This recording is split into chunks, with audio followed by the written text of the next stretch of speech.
आज 12 फेब्रुवारी स्वामी दयानंद सरस्वती यांची जयंती। तर वेदांकडे चला एक भारतीय समाजसुधारक आणि आर्य समाजाचे संस्थापक त्यांची आज 12 फेब्रुवारीला आपण जयंती साजरी करतो।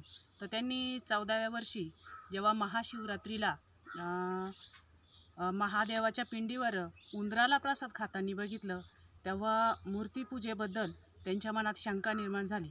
तर त्यांनी मूर्तीपूजा, बाह्य कर्मकांड, बालविवाह आणि जातीयवाद यांच्याबद्दल एक चळवळ उभी केली आणि 10